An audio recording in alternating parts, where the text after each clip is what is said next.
दोस्तों, स्वागत है आपका आपके अपने परिवार यूनिक एसडी सेंटर के ऑनलाइन क्लासेस में एक कदम सफलता की ओर। तो जैसा कि हम अपना कक्षा 11 का सिलेबस पढ़ रहे हैं, यानी कक्षा 11 का रसायन विज्ञान, इसमें कौन कौन सी चीजें हमने पढ़ ली हैं और बहुत सी चीजें भी बाकी हैं। तो आपने अगर हमारी पिछली वीडियो देखी हो तो उसमें हमने पढ़ा था वेस्पर थ्योरी यानी valence shell electron pair repulsion theory. तो उसकी जो भी बातें थी या जो भी मुख्य पॉइंट थे उस पर हमने डिस्कशन अपने पिछले वीडियो में कर लिया है। ठीक है, और आज हम पढ़ने वाले हैं अपना अगला थ्योरी जो है, जिसका नाम है क्या, वैलेंस बॉन्ड थ्योरी यानी कि संयोजकता आबंध सिद्धांत। वो तो इलेक्ट्रॉनों के प्रतिकर्षण पे था। वैलेंस शेल इलेक्ट्रॉन पेयर यानी सेंट्रल एटम के वैलेंस शेल यानी संयोजी कोष में जो इलेक्ट्रॉन युग्म था उनमें प्रतिकर्षण की थ्योरी थी वो। लेकिन अब यहाँ पे हमको वैलेंस शेल, वही जो संयोजी कोष होगा हमारा, उसी की बॉन्ड थ्योरी पढ़नी, यानी कि जो बॉन्ड बनता है ना, बॉन्ड बनता है उसमें वैलेंस सेल जो होता है हमारा यानी संयोजी कोष जो होता है उसी की भूमिका पूर्ण रूप से उसी की भूमिका होती है किसी बॉन्ड बनने में, है ना। तो बात करें वही उसी थ्योरी के बारे में हमको पढ़ना है, किस प्रकार से जो वैलेंस सेल होता है हमारा यानी संयोजी कोष होता है वो किसी दूसरे एटम के साथ मिल करके बॉन्ड का फॉर्मेशन करता है। ठीक है, तो इसी के बारे में हमको इस थ्योरी में पढ़ना है।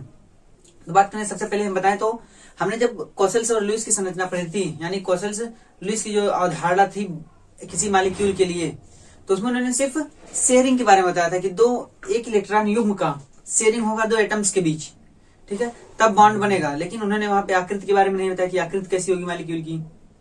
ठीक है, और बात करें तो उन्होंने सिर्फ एक सिंगल कोवेलेंट बॉन्ड बनने को बताया, है ना। तो बात करें अब उसके बाद हमने पढ़ा था वेस्पर थ्योरी। ठीक, तो वेस्पर थ्योरी में भी जो भी चीजें वेस्पर थ्योरी ने बताई यानी valence shell electron pair repulsion theory ने जो भी चीजें बताई वो सिर्फ थ्योरेटिकली बताया, प्रैक्टिकली उनका कोई वो उसकी व्याख्या नहीं कर सका। सिर्फ थ्योरेटिकली वो भी किसका बताया, सिर्फ सरल अणुओं का यानी सिंपल मॉलिक्यूल, जो सिंपल मॉलिक्यूल थे उन्हीं के लिए बताया। लेकिन जो पॉलीएटॉमिक मॉलिक्यूल्स थे उनके बारे में वो नहीं बताता है। ठीक है, तो इन्हीं सभी कमियां, जो दो कमियां रही उन पहले की थ्योरीज में यानी पहले के सिद्धांतों में जो कमियां रही, उन्हीं कमियों को दूर करने के लिए तब आई तो क्वांटम पे आधारित यानी क्वांटम मैकेनिकल पे आधारित आई दो थ्योरी, जिनका नाम क्या क्या है, जिन्होंने इन चीजों की व्याख्या की। जैसे बात करें तो हमारी क्वांटम मैकेनिक्स पे आधारित आई, देखिए एक आई हमारी वैलेंस बॉन्ड थ्योरी, जिसको हम शॉर्ट में वीबीटी बोलते हैं, यानी संयोजकता आबंध सिद्धांत, जिसको हमको अभी पढ़ना है। और इसी पे आधारित एक आई एमओटी यानी मॉलिक्यूलर ऑर्बिटल थ्योरी। ठीक है, तो ये दो थ्योरी आई जो कि क्वांटम बेस पे आधारित है, क्योंकि हमको पता है कि जो हमारी आधुनिक साइंस है, हमारा जो आधुनिक साइंस है, मॉडर्न साइंस, वो क्वांटम पे आधारित है। क्वांटा नाम तो सबने सुना होगा, क्वांटम, हमने क्वांटम नंबर निकाले हैं। ठीक है, लेकिन जो मॉडर्न साइंस है वो क्वांटम कहें तो क्वांटम थ्योरी पे आधारित है, क्वांटम कॉन्सेप्ट पे। ठीक है, तो उन्हीं पे आधारित ये दो चीजें आई जिन्होंने मॉलिक्यूल्स और भी मॉलिक्यूल्स जो मिले, जो पॉलीएटॉमिक मॉलिक्यूल्स, इनमें बॉन्ड बनने को बताया, किस तरीके से बॉन्डिंग होगी। ठीक है, उनकी आकृति को क्लियर किया कि किस तरीके से उनकी आकृति भी होगी। और कहें तो इन्होंने पॉलीएटॉमिक मॉलिक्यूल्स के लिए बताया, ऐसे मतलब ऐसे मॉलिक्यूल, ऐसे अणु जिनमें ढेर सारे एटम्स हों। ठीक है, तो उनके लिए इसने बताया। तो हमको पढ़ना है इसमें वैलेंस बॉन्ड थ्योरी। तो बात करते हैं अपने वैलेंस बॉन्ड थ्योरी के लिए कि वैलेंस बॉन्ड थ्योरी है क्या। हमको एमओटी भी पढ़ना है यानी मॉलिक्यूलर ऑर्बिटल थ्योरी भी पढ़ना है, लेकिन उसको बाद में, पहले वैलेंस बॉन्ड थ्योरी देख लेते हैं कि वैलेंस बॉन्ड थ्योरी है क्या। ठीक है, तो बात करें तो वैलेंस बॉन्ड थ्योरी नाम से ही पता चल रहा है कि वैलेंस बॉन्ड थ्योरी यानी वैलेंस सेल में, वैलेंस हम सेल के लिए बोलते हैं संयोजी कोष, तो नाम से ही पता चल रहा है कि जो वैलेंस सेल होगा उसी के कारण बॉन्ड बनेगा, यानी उसी के बॉन्ड बनने की बातों को यहाँ पे पढ़ना है, यानी उसी सिद्धांत को पढ़ना है जिससे कि वैलेंस सेल जो है वो किस तरीके से बॉन्ड का फॉर्मेशन करेगा। ठीक है, तो बात करें तो सबसे पहले इस थ्योरी को दिया था हिटलर और लंदन ने। सबसे पहले इस थ्योरी को हिटलर और लंदन ने, इन्होंने सबसे पहले इस थ्योरी के बारे में बताया था कि कौन कौन सी चीजें किस प्रकार से ये थ्योरीज होती हैं। और ये बताया था 1927 में, यानी 1927 में इन्होंने इस थ्योरी के बारे में बताया। कहे तो इस थ्योरी पे चर्चा की थी कि हाँ, कि वैलेंस सेल जो होगा किसी भी सेंट्रल एटम का, वही मेन कहे तो उसका उत्तरदायित्व होगा बाहर के जो जुड़ने वाले एटॉमिक ऑर्बिटल्स हैं उनसे बॉन्ड बनाने का। ठीक, फिर इन्हीं की थ्योरी को थोड़ा सा डेवलप किया, कहें तो कुछ सुधार किया जाता है ना, कोई भी थ्योरी आती है तो पिछली वाली थ्योरीज पे कुछ ना कुछ सुधार करके उस पर इम्प्लीमेंट किया जाता है। तो वही इनकी थ्योरी पे ही सुधार किया पॉलिंग और स्लेटर ने। ठीक है, किसने? पॉलिंग तथा स्लेटर ने। और इन्होंने किया था 1933 में, यानी 1933 में इन्हीं की थ्योरी को पॉलिंग और स्लेटर ने थोड़ा सी या कहे तो थोड़ी सी शुद्धता दे करके उसको पब्लिक के सामने रखा, जिससे कि और आसानी से आप या हम उनको समझ सकते हैं वैलेंस बॉन्ड थ्योरी को, कि वैलेंस बॉन्ड थ्योरी वास्तव में कहना क्या चाहती है। ठीक है, तो ये बात कि वैलेंस बॉन्ड थ्योरी वास्तव में कहना क्या चाहती है, तो इन्होंने इन्हीं की थ्योरी को थोड़ा सा डेवलप किया, कहें तो थोड़ा सा काट छाट तोड़ मरोड़ सुधार। ठीक है, उसके आधार पे इन्होंने इस थ्योरी को दिया था वैलेंस बॉन्ड थ्योरी को। तो देख लेते हैं कि वैलेंस बॉन्ड थ्योरी कहें तो है क्या।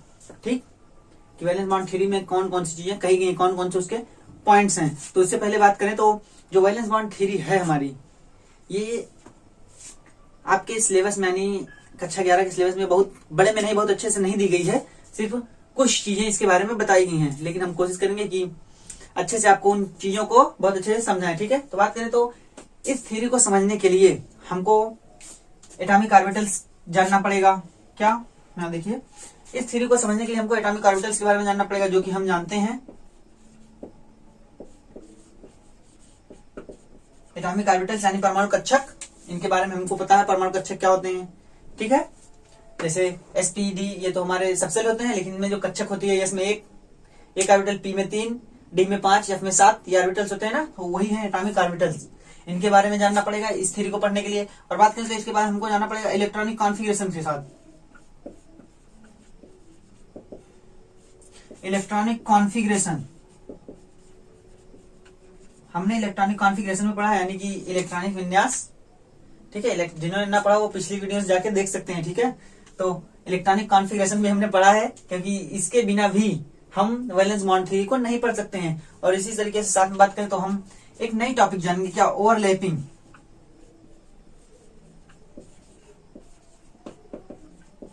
ओवरलैपिंग जिसको हम बोलते हैं अतिव्यापन। क्या बोलते हैं? अतिव्यापन। अब अतिव्यापन क्या होता है, अभी इसके बारे में चर्चा होगी, यानी इस पॉइंट्स के बारे में भी चर्चा होगी कि अतिव्यापन क्या होता है। लेकिन आपको एटॉमिक ऑर्बिटल, इलेक्ट्रॉनिक कॉन्फ़िगरेशन ये चीजें पता है। फिर ओवरलैपिंग क्या होती है इसके बारे में भी चर्चा होगी। और एक बात की जिसको हमको ध्यान देना है इसके, तो बात करें तो वो होते हैं हमारे हाइब्रिडाइजेशन। इसके बारे में नाम सुना होगा आपने, हाइब्रिडाइजेशन, जिसको हम बोलते हैं क्या? संकरण। हर चीजें हाइब्रिड आ रही है ना, इसको हम बोलते हैं संकरण। ठीक है, हम संकरण भी पढ़ेंगे कि संकरण कौन कौन से होते हैं, कितने प्रकार के संकरण होते हैं, कैसे संकरण होते हैं, किस संकरण में कौन कौन से ऑर्बिटल का संयोग होकर के कौन कौन से ऑर्बिटल बनते हैं, इसके बारे में देखेंगे। इसी तरीके से हम इन सब में वेरिएशन जानेंगे कि किस तरीके से एटॉमिक ऑर्बिटल्स में वेरिएशन होगा, ओवरलैपिंग किस तरीके से वेरिएशन होगा, हाइब्रिडाइजेशन में वेरिएशन किस तरीके से होगा। और इसी के साथ साथ हम सुपर इम्पोजिशन भी जानेंगे। सुपर इम्पोजिशन मतलब कहते सुपर इम्पोज होना, उस पर रखा जाना, समझ सकते हैं। ठीक है, इन चीजों को जानने के बाद ही हम इसको यानी वैलेंस बॉन्ड थ्योरी को पढ़ सकते हैं आसानी से।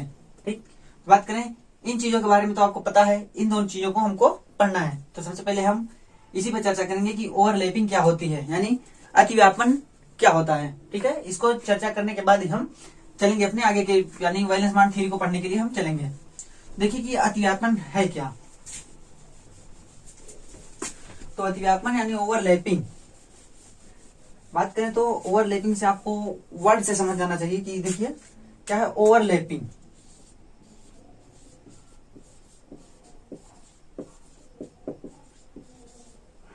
ओवरलैपिंग यानी कि बोलते हैं इसको अतिव्यापन।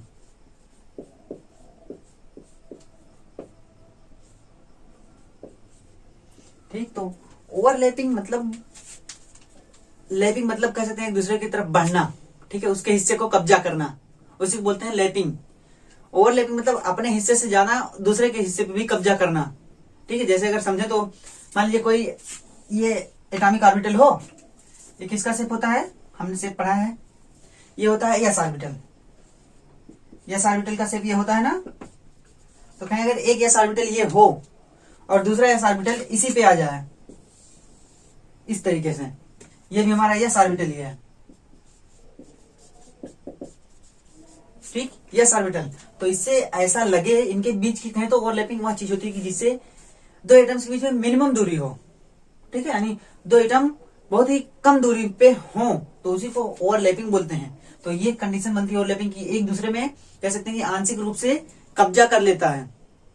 आंशिक रूप से है ना, इस वाले एटम का इस वाले एटम पे आंशिक रूप से कब्जा है, या इसका इस पे कब्जा है, यानी कि दोनों एक दूसरे में हैं, ये भी इसमें है, ये भी इसमें है। तो इसको हम अगर ओवरलैपिंग समझे तो बात करें तो खेत, जब बड़े बड़े खेत होते हैं, है ना, मान लीजिए किसी के पास 100 बीघा हो, किसी के पास 200 बीघा हो, 150 बीघा हो, तो उसमें होता नहीं कि कोई उसकी मेड़ काट लेता है, कोई उसकी मेड़ काट लेता है। आज गए तो पता लगे आज किसी ने मेड़ काट के उसमें से 2 हाथ यानी 1 लट्ठी और आगे बढ़ा लिया, तो कहने मतलब उसने उसमें ओवरलैप किया, उसने उसमें कब्जा कर लिया है। फिर कल वो पहुंचा, उसने देखा हमारे में कब्जा है, उसने दूसरे में कब्जा कर लिया, मतलब उसी में 1 लट्ठा उसके में कब्जा कर लिया, तो वो भी ओवरलैपिंग है। उसी को ओवरलैप बोलते हैं कि अपना छोड़ते, अपना होते हुए भी दूसरे में कब्जा करना, दूसरे के ऊपर चढ़ जाना, तो वही ओवरलैपिंग कहलाती है। ठीक, कहें कि हाँ ये पूरा हिस्सा हमारा है, ये भी कहे ये पूरा हिस्सा हमारा है, तो इसी को ओवरलैपिंग बोलते हैं। ठीक, तो यही है अतिव्यापन। अतिव्यापन, व्यापन तो है बढ़ना, अतिव्यापन मतलब ज्यादा बढ़ना। ठीक है, तो आप सीधी सी भाषा में समझ सकते हैं कि जितना अपना क्षेत्र है, अपने क्षेत्र से ज्यादा क्षेत्र पर कब्जा करना, उसी को हम बोल सकते हैं कि वो अतिव्यापन है। ठीक, ये तो साधारण सी भाषा में हो गया अतिव्यापन। लेकिन हम रसायन विज्ञान की भाषा में कहें तो रसायन विज्ञान की भाषा में कहते हैं कि जब कोई 2 एटॉमिक ऑर्बिटल्स इतने पास पास आ जाएं कि हमको ऐसा व्यतीत होने, कहें तो ऐसा प्रतीत होने लगे कि वो दोनों एक दूसरे में आंशिक रूप से धंसे हुए हैं। धंसे मतलब एक दूसरे में आंशिक रूप से कब्जा किए हुए हैं, कहें तो कहते हैं उसको अंतर्भेदन। देखिए अंतर्भेदन ना, इसके अंदर भेद किया हुआ है, कहें तो छेद किया हुआ है, कब्जा किए हुए है ना, तो इसी को बोलते हैं अतिव्यापन। ठीक है, तो बात करें, ये तो एटम के लिए हो गई अतिव्यापन। हमको ये कॉन्सेप्ट है, कहें तो ओवरलैपिंग कॉन्सेप्ट है ये, कि एक दूसरे में इस तरीके से लगे 2 एटम्स कि वो एक दूसरे में अंतर्भेदन की स्थिति में हैं, तब उसी को बोलेंगे हम, वो अतिव्यापन कहलाता है। ठीक, तो अब बात करें तो एटम की ओवरलैपिंग किस तरीके से होती है, ये हो गया। अब अगर इसको हम समझना चाहें कि ओवरलैपिंग होती क्यों है, अभी देखिए कैसे हम जानते हैं कि ओवरलैपिंग होती क्यों है।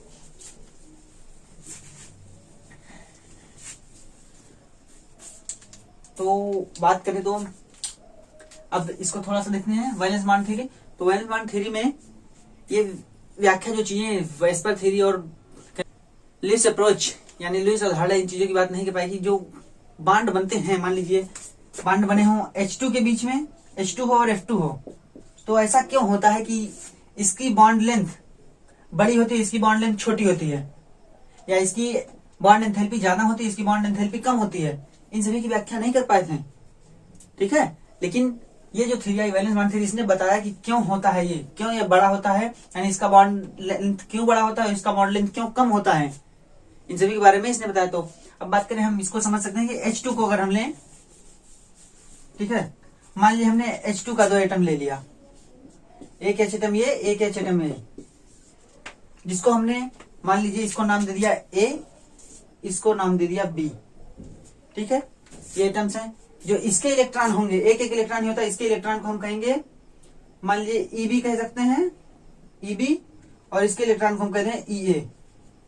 ठीक है, इसका इलेक्ट्रॉन EA और इसका इलेक्ट्रॉन EB। इसी तरीके से जो इसका न्यूक्लियस होगा वो क्या होगा, Na, इसका न्यूक्लियस क्या होगा, Nb। ठीक है, ओके। तो बात करें तो जब 2 एटम पास पास आएंगे तो हमको पता है जो न्यूक्लियस होता है उस पर कौन सा चार्ज होता है, उस पर चार्ज होता है प्लस, न्यूक्लियस पे प्लस चार्ज होता है और इलेक्ट्रॉन पे होता है माइनस चार्ज। ठीक है, ये होता है ना। तो देखिए ओवरलैपिंग होती किस तरीके से, क्योंकि ओवरलैपिंग होगी तभी वैलेंस बॉन्ड थ्योरी को हम उसमें इंप्लीमेंट कर सकते हैं, यानी तभी लगा सकते हैं। तो ओवरलैपिंग आपको सिखाएंगे ओवरलैपिंग होती कैसे है। ठीक है, ये हुआ। तो जब 2 एटम ऐसे आए तो बात करें तो जब तक ये एटम दूरी दूरी पे हैं, भाई मान लीजिए एक एटम यहाँ पे हो, एक एटम यहाँ पे हो, मान लीजिए ये 2 हो इस तरीके से, तो क्या इनमें कोई मैक्सिमम दूरी हो तो इनमें कोई फोर्स लगेगा? जब तक फोर्स नहीं लगेगा, ये पास नहीं आएंगे, तब तक कोई बॉन्ड नहीं बनेगा, यानी कोई भी कोवेलेंट बॉन्ड का फॉर्मेशन नहीं होगा।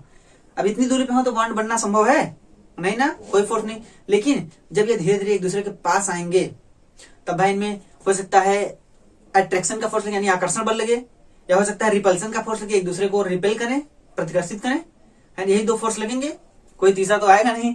तो वही कहने का मतलब जब ये दोनों एक दूसरे के पास आते हैं तब कहें तो हमको दो तरीके की फोर्स मिलती है, एक अट्रैक्शन फोर्स भी मिलती है और कहें तो एक रिपल्सिव फोर्स भी हमको प्राप्त होती है, यानी आकर्षण बल भी मिलता है और प्रतिकर्षण बल भी मिलता है। तो वो मिलता है किस तरीके से है, तो देखिए सबसे पहले हम देखेंगे क्या, अट्रैक्टिव फोर्स।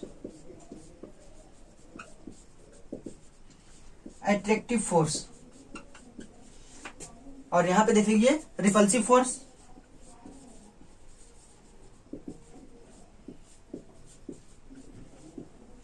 ठीक, तो देखिए कि किस तरीके से कौन सी हमको रिपल्सिव फोर्स मिलती है, कौन सी अट्रैक्टिव फोर्स। तो बात करें तो जब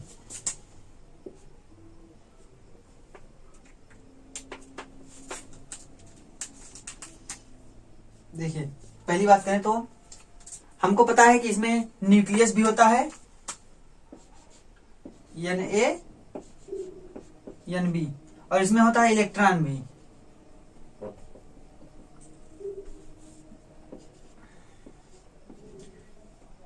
इलेक्ट्रॉन भी होता है, ठीक है। तो जब ये दोनों पास पास आएंगे, इस पे प्लस चार्ज होता है, इस पे होता है माइनस चार्ज, ये होता है। जब दोनों पास पास आएंगे तो पहले अट्रैक्शन फोर्स देखिए, अट्रैक्शन फोर्स किसके बीच लगता है, जब दो डिफरेंट चार्ज होते हैं, है ना। तो यहाँ पे डिफरेंट चार्ज कौन कौन से होंगे, इसका प्लस होगा और इसका माइनस होगा ना। तो कहने मतलब दो अट्रैक्शन फोर्स मिलेगा।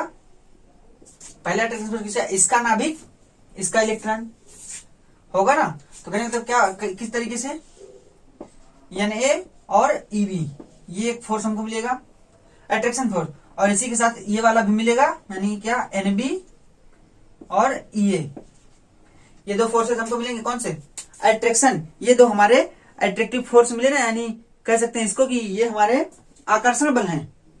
और इसी तरीके से ये तो अभी दूसरे से किया, दूसरे से मतलब इसका नाभिक था, इसका इलेक्ट्रॉन, अपने में भी तो करेंगे, ये भी नाभिक है, ये भी इलेक्ट्रॉन, तो एक फोर्स ये भी हमको प्राप्त होगा, वो भी अट्रैक्टिव फोर्स।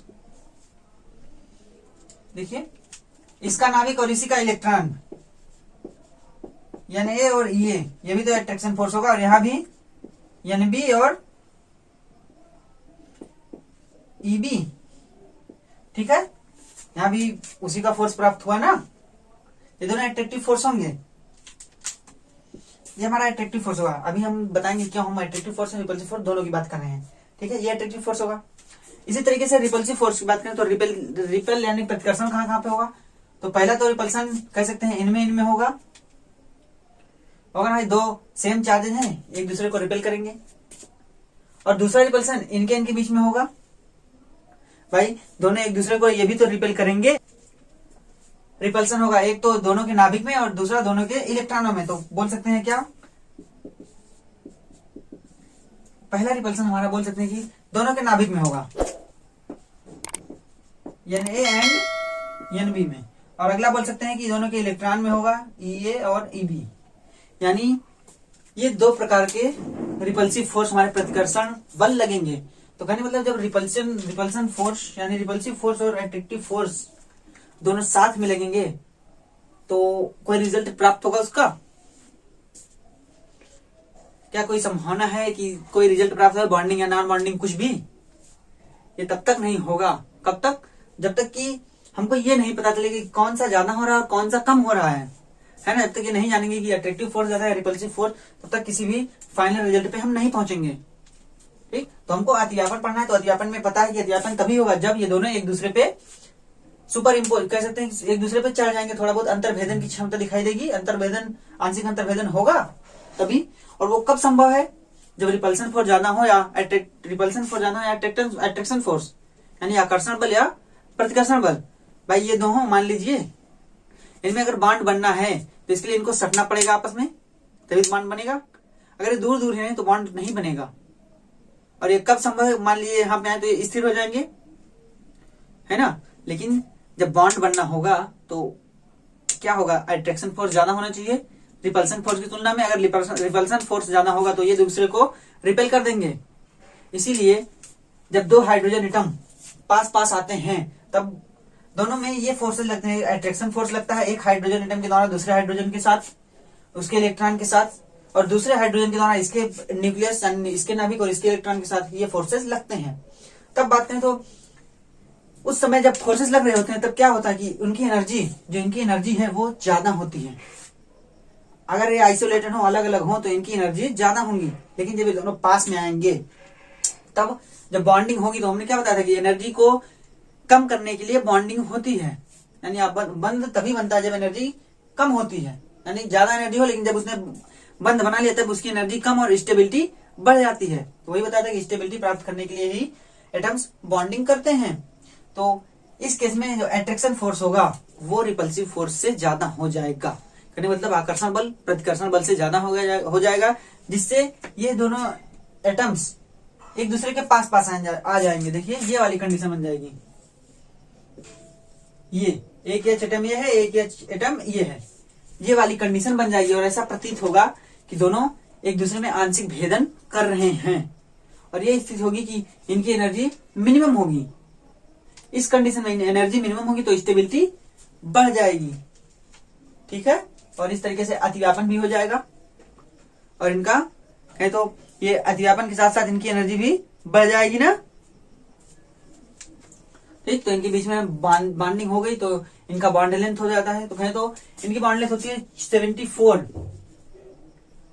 ठीक है। इनकी बॉन्ड लेंथ 74 हो जाती है, ठीक है, 74 पिकोमीटर।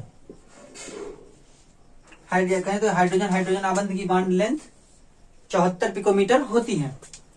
तो ये तरीका है क्या बॉन्ड, कहें तो वैलेंस बॉन्ड थ्योरी का, कि वो दोनों एक दूसरे के पास पास आ जाते हैं, और जिससे कि इनसे बॉन्ड का फॉर्मेशन होता है, और जिसका कारण क्या अट्रैक्शन फोर्स रिपल्सिव फोर्स से ज्यादा हो जाता है। इसकी वजह से ये बॉन्ड हो जाते हैं, ठीक है। और कहें तो ये हो गया। और इसको तोड़ने की जो एनर्जी लगती है, और एनर्जी कम क्यों हुई भाई, यहाँ पे एनर्जी ज्यादा थी लेकिन जब बॉन्ड बना तो एनर्जी कम क्यों हुई, पता ना, जब बॉन्ड बनता है तो एनर्जी रिलीज होती है, तो उसी एनर्जी रिलीज होने के कारण इनकी एनर्जी पहले की तुलना से कम हो गई, जिससे कि इन्होंने स्टेबिलिटी को लिया। और वही जो एनर्जी कम हुई, क्या कहें तो अब जो एनर्जी इनकी बची, ठीक, तो वही इनकी बॉन्ड एंथैल्पी कहलाती है। वही बात है ना कि बॉन्ड को तोड़ने में या बॉन्ड के बनने में जो एनर्जी खर्च होती है उसी को बोलते हैं हम बॉन्ड एंथैल्पी, ठीक है। ये होती है बॉन्ड एंथैल्पी, ठीक है। तो अब बात करेंगे कि हम, और इसके लिए बात करें तो इसकी बॉन्ड एंथैल्पी होती है 435, लगभग 435 किलोजूल पर मोल।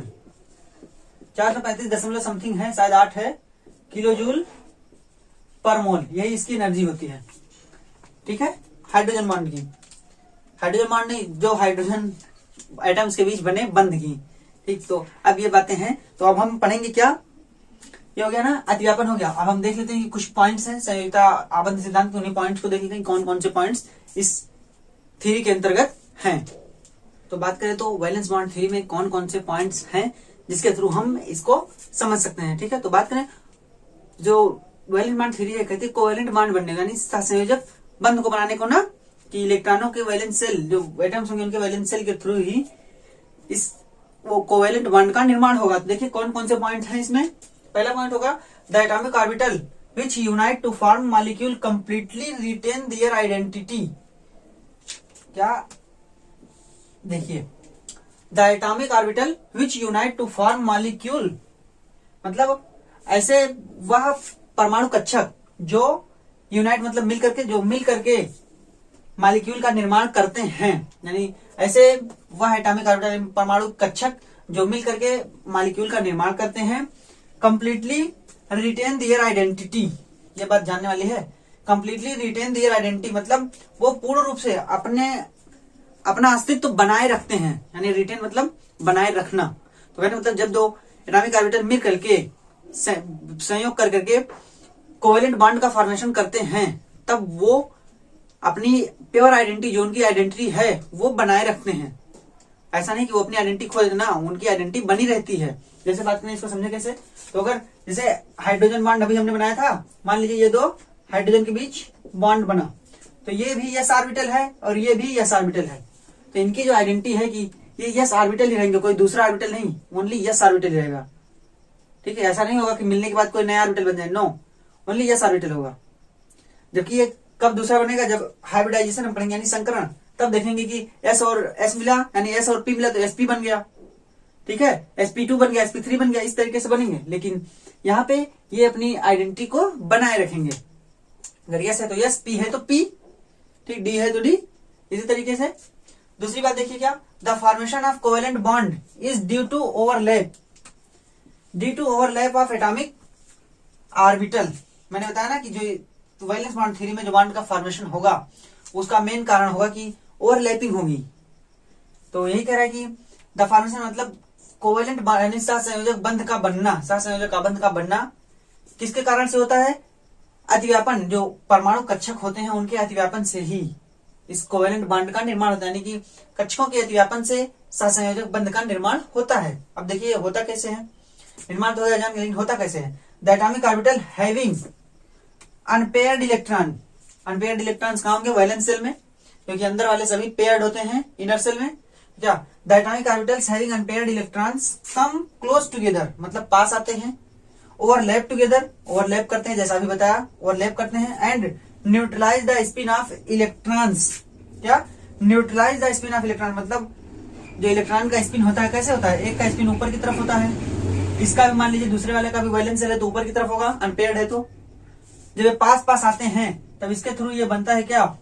ये इसको न्यूट्रलाइज करते हैं इस तरीके से, तभी तो भाई न्यूट्रलाइज मतलब उदासीन होगा, कोई फोर्स नहीं लगेगा, तभी वो स्टेबल होगा। तो कहने तो यही कि जब वो और क्या एंड फॉर्म कोवेलेंट बॉन्ड, और कोवेलेंट बॉन्ड का निर्माण करते हैं। तो कहने मतलब दो एटॉमिक ऑर्बिटल जब जिनके पास अनपेयर्ड इलेक्ट्रॉन होता है, कहें तो अयुग्मित इलेक्ट्रॉन होता है, वो पास पास आते हैं, अतिव्यापन करते हैं, और अतिव्यापन के बाद वो इलेक्ट्रॉनों के चक्रण को यानी इलेक्ट्रॉनों के स्पिन को न्यूट्रलाइज करते हैं यानी उदासीन करते हैं, ताकि उनका चक्रण बंद हो जाए या चक्रण ना करें यानी उदासीन हो जाए, और इसके थ्रू ही कोवेलेंट बॉन्ड यानी सहसंयोजक बंध का निर्माण होता है।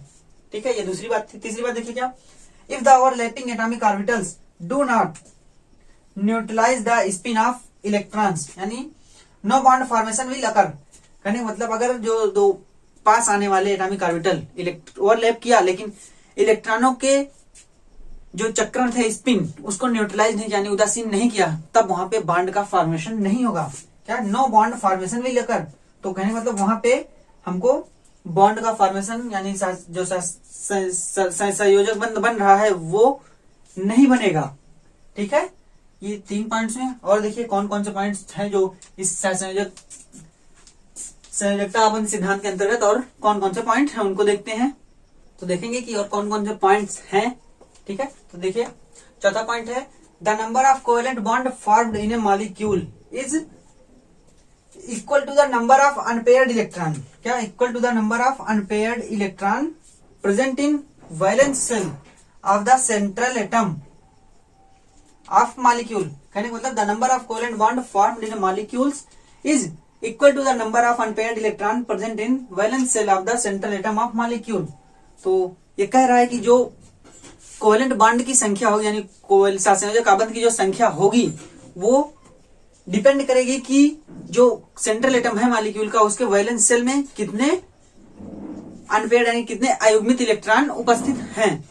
ठीक है, तो कहने मतलब किसी मॉलिक्यूल के सेंट्रल एटम यानी किसी अणु के केंद्रीय परमाणु में जितने केंद्रीय परमाणु के संयोजी कोष में जितने अयुग्मित इलेक्ट्रॉन उपस्थित होंगे उतने ही सहसंयोजक आबंध का निर्माण वो कर सकता है। ठीक है, और देखिए क्या अगली बात है कि if the valence shell of central atom of the molecule has paired electron, मतलब अगर उसके पास पेयर्ड इलेक्ट्रॉन है, पेयर्ड है, they do not form bond. इसको अगर एक एग्जांपल समझे, देखिए ऊपर वाले को, तो एग्जांपल में जैसे हमारा N होता है यानी नाइट्रोजन, इसका एटॉमिक नंबर 7 होता है, तो ये कितने बॉन्ड बनाएगा? देखिए 1s2 और कितना होता है 2s2, 4 हुआ, उसके बाद होता है 2p, x इसको बोलते हैं 2p y और 2p z। हमने बताया था x orbital, y orbital, z orbital. ठीक है, ये 3, और इसमें सभी के पास कितने कितने इलेक्ट्रॉन है? एक है और एक है। तो कहने का मतलब जो नाइट्रोजन होगा वो कितने बॉन्ड बनाएगा यानी कितने कोवेलेंट बॉन्ड बनाएगा? इसके वैलेंस शेल में कितने अनपेयर्ड इलेक्ट्रॉन है? सिर्फ 1 2 3 यानी 3। तो कहने मतलब जो N होगा वो सिर्फ 3 बॉन्ड बनाएगा, जैसे ये बनाता है NH3, 3 ही बॉन्ड तो बनाता है। ठीक है, वही कह रहा है कि जितने वैलेंस शेल में अनपेयर्ड इलेक्ट्रॉन होंगे उतने ही बॉन्ड वो बनाएगा। इसमें देखिए क्या है, if the valence shell of central atom of the molecule has paired electron they do not form bond, but अगर पेयर्ड इलेक्ट्रॉन वो बॉन्ड नहीं बनाते हैं, आबंध नहीं बनाते हैं, but if they may be unpaired without using much energy they can form bond. तो कहने का मतलब कि ये कहता है कि अगर किसी मॉलिक्यूल के सेंट्रल यानी केंद्रीय परमाणु में पेयर्ड इलेक्ट्रॉन है, यानी ऐसे युग्म है लोन पेयर, पेयर्ड इलेक्ट्रॉन युग्म मतलब लोन पेयर बोल सकते हैं, लोन पेयर है और उसने बॉन्ड का फॉर्मेशन नहीं किया है, तो वह बॉन्ड बना सकता है, लेकिन कब, but if they may be unpaired without using much energy. कहने मतलब वह बॉन्ड बना सकता है कब, जब थोड़ी सी एनर्जी यूज करने से, क्या थोड़ी सी एनर्जी यूज करने से वह अनपेयर्ड किया जा सके।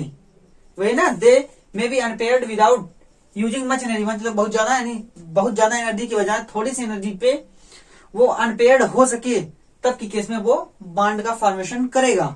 इसका एग्जांपल देखें तो इसके एग्जांपल में जैसे NH3 बनाया, इसी तरीके से हम अगर इसी का दूसरा कंपाउंड यानी इसी फैमिली का नाइट्रोजन फैमिली का दूसरा कंपाउंड ले, जैसे पी अगर इसको लेते हैं नाइट्रोजन, तो ये NX3 बनाता है, ठीक है, लेकिन जो P होता है ये PX3 भी बनाता है और PX5 भी बनाता है। यहाँ पे X क्या है, X है हमारा हाइड्रोजन तत्व यानी हाइड्रोजन एलिमेंट, जिसमें फ्लोरीन, क्लोरीन, ब्रोमीन, आयोडीन ये आते हैं। तो P जो है यानी फास्फोरस, वो PX3 भी बनाता है और PX5, इसको एक तरीके से हम इनर्ट पेयर इफेक्ट भी बोलते हैं, ठीक है। लेकिन यहाँ पे वैलेंस बॉन्ड थ्योरी के अनुसार देखिए ये बताता है कि PX3 भी और PX5 भी बनाएगा। कब, जब PX3 बनाएगा तब इसके पास लोन पेयर होगा, लेकिन जब PX5 बनाएगा, जिसको हम PCl3 PCl5 पढ़ते हैं, जब PX5 बनाएगा तब की केस में जो इसका अनपेयर्ड पेयर्ड इलेक्ट्रॉन होगा वो अनपेयर्ड हो जाएगा, तभी ये 5 बॉन्ड का फॉर्मेशन करेगा, यही कह रहा है, ठीक। अगली बात देखिए, the strength of covalent bond is depend on the extent of overlapping. क्या, extent of overlapping of atomic orbitals. तो कहने मतलब जो सहसंयोजक बंध की मजबूती होगी, यानी सहसंयोजक आबंध की जो मजबूती होगी वो किस पे डिपेंड करेगी, यानी किस पे आधारित होगी, एक्सटेंट ऑफ ओवरलैपिंग यानी अतिव्यापन की मात्रा पे डिपेंड करेगी। यानी जो कोवेलेंट बॉन्ड बनेगा यानी सहसंयोजक आबंध बनेगा, उसकी जो मजबूती होगी वो आधारित होगी कि जो एटॉमिक ऑर्बिटल्स जिन्होंने ओवरलैपिंग की है वो कितनी अधिक है। जितना ज्यादा ओवरलैपिंग होगा उतना मजबूत वो बंद होगा। तो कहने का मतलब क्या, ये मान लीजिए ओवरलैपिंग हो, इतना ज्यादा ओवरलैपिंग हो तब बंध मजबूत होगा, या फिर इस तरीके से और इतना ही हो तब बंध मजबूत होगा। नो, जब इतनी ज्यादा ओवरलैपिंग होगी तब बंध ज्यादा मजबूत होगा, क्योंकि तब बंध छोटा होगा और छोटा होने पे मजबूती ज्यादा होगी, ठीक है, और इसकी मजबूती कम होगी। इसको कम एनर्जी में ही इसको तोड़ सकते हैं, लेकिन इसके लिए हमको अत्यधिक एनर्जी देनी पड़ेगी, ठीक है। ये बात हुई, यानी ये पूरी 5-6 पॉइंट थे वैलेंस बॉन्ड थ्योरी के। इसको आप देख लीजिए 6 पॉइंट्स में मैंने क्या क्या चीजें बताई हैं।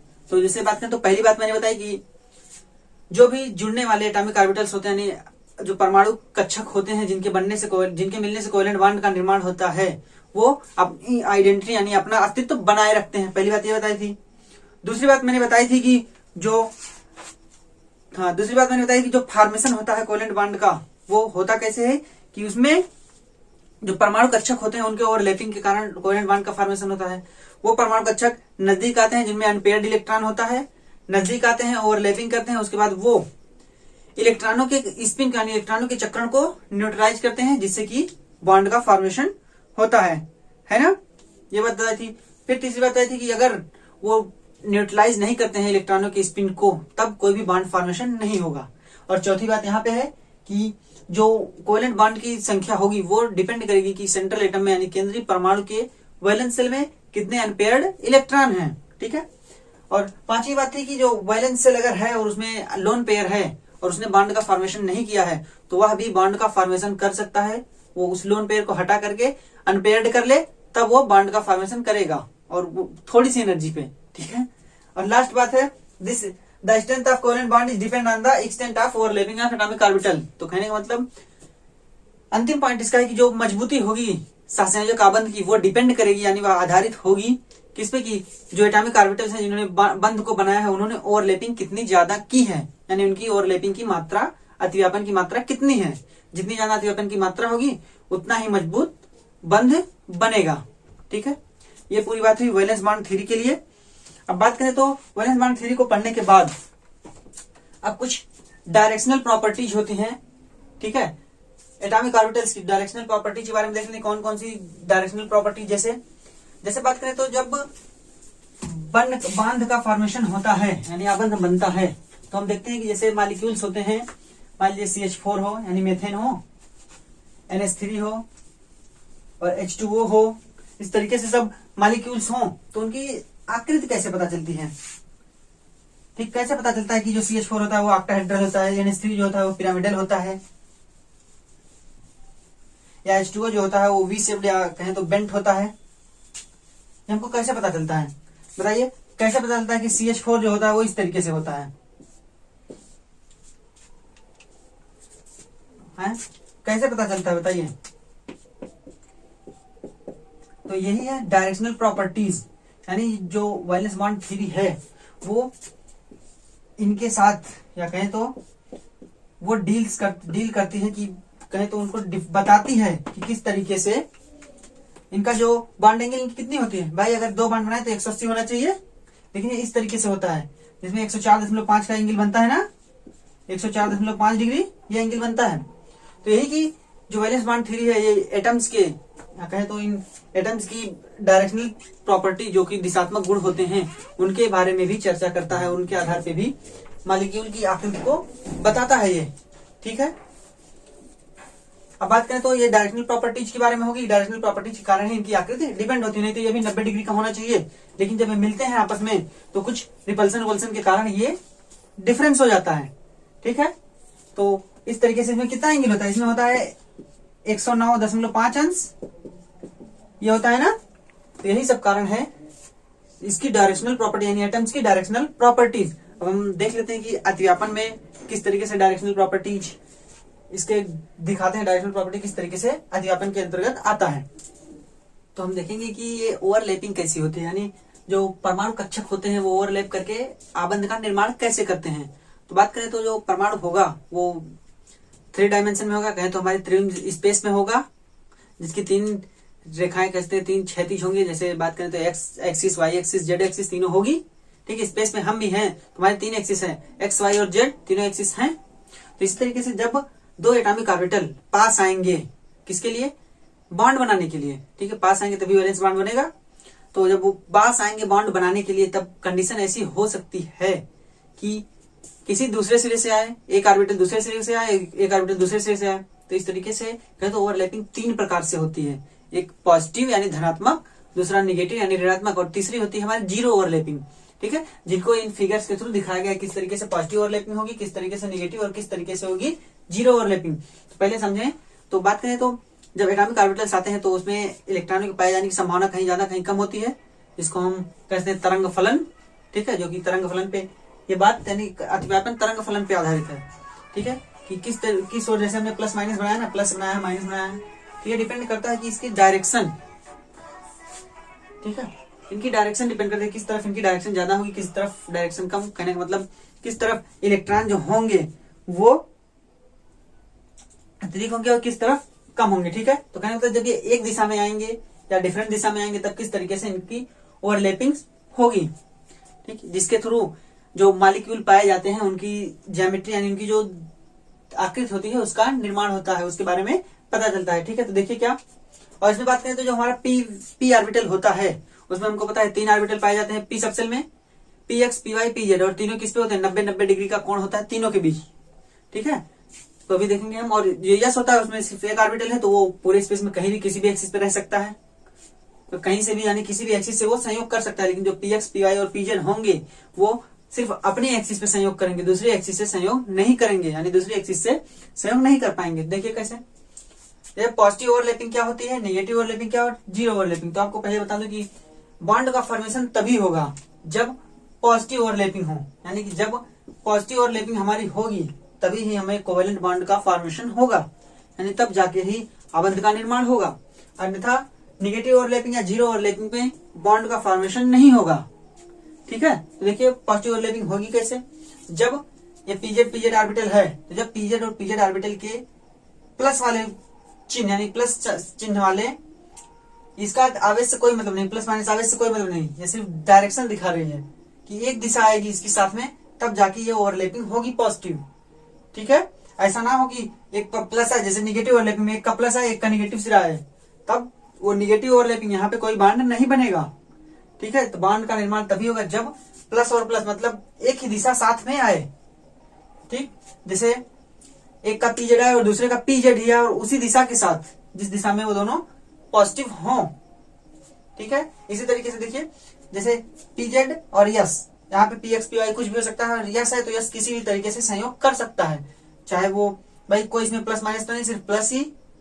ठीक है, तो किसी भी तरीके से संयोग कर सकता है, जब प्लस से संयोग करेगा तब जाके ही पॉजिटिव ओवरलैपिंग होगी, यानी कि तब जाके ही इसमें बॉन्ड का फॉर्मेशन होगा।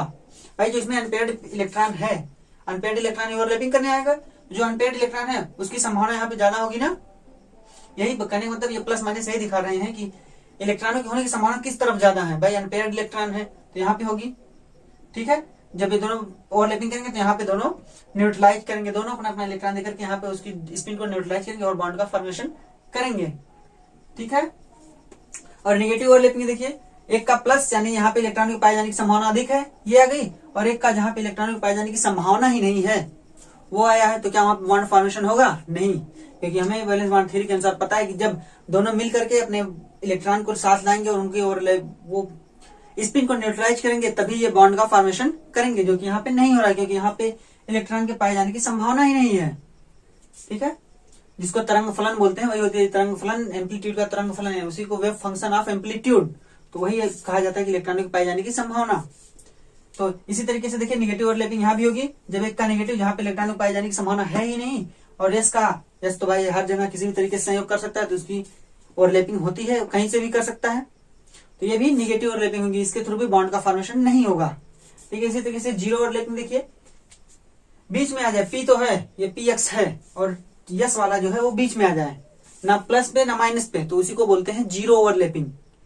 ठीक है, और इसी तरीके से देखिए ये भी जीरो ओवरलैपिंग के अंतर्गत आ रहा है, जिसमें एक का पी एक्स और दूसरे का p y, p x p y आएगा तो वो जीरो ओवरलैपिंग होगी, वो कोई भी बॉन्ड नहीं बनाएगा। तो कहने का मतलब बॉन्ड तभी बनेगा जब सेम एक्सिस के ऑर्बिटल साथ में आकर ओवरलैपिंग करें, तभी बॉन्ड फॉर्मेशन होगा।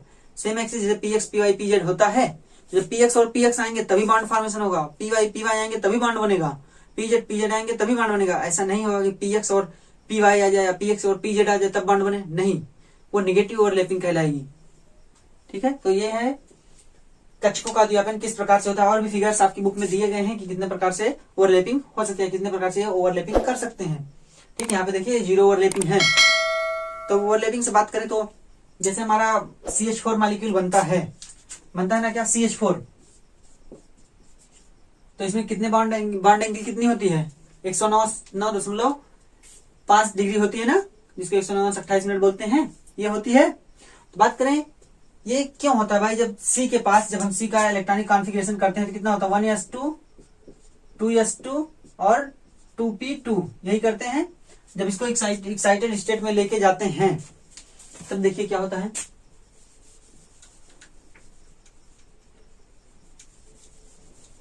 जब इसी को हम एक्साइटेड स्टेट में लेके जाते हैं तो हमारा बनता है 1s2 2s1 और ये 2p x1 2p y1 और 2p z1, यानी कि सभी में एक एक हो गए ना, एक।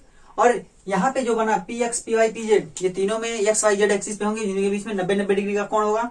फिर H का यानी हाइड्रोजन का S ऑर्बिटल आया और इन तीनों से संयोग किया, पहले उन तीनों से संयोग किया तो उसने संयोग करके एक्स पे किया, वाई पे किया, जेड पे, यानी तीनों एक्सिस पे, तो इसका मतलब इन तीनों के बीच 90 डिग्री का कोण बनना चाहिए। HCH बॉन्ड जो बनेगा, कौन सा, HCH बॉन्ड, इसके बीच में एंगल होना चाहिए 90 डिग्री का। क्यों? क्योंकि तीन एक्सिस पे हैं, कोऑर्डिनेट के 3 एक्सिस पे हैं, तो 90 डिग्री का कोण होना चाहिए। अब वो तो ठीक मान लीजिए 90 का है, लेकिन जब चौथा एस ऑर्बिटल आएगा जो कि इससे संयोग करेगा, हाइड्रोजन का एस ऑर्बिटल, ठीक है, तो भाई एस ऑर्बिटल की कोई एक्सिस तो है नहीं, किसी भी एक्सिस पे संयोग कर सकता है, तो ये जब संयोग करेगा तो इनके बीच में 90 डिग्री का कोण होना चाहिए ना, ये जो है, लेकिन इसके संयोग करने की वजह से क्या 90 डिग्री का कोण होता है किसी भी HCH बॉन्ड में? मेथेन की केस में 90 डिग्री का कोण होता है? नहीं ना। ये कोण कितना होता है? ये होता है कोण हर समय 109.5 डिग्री। ये होता है ना, हर समय 109.5 डिग्री का कोण होता है ये HCH का, लेकिन होना इसके अनुसार होना चाहिए 90 डिग्री, लेकिन ये 109.5 डिग्री होता है।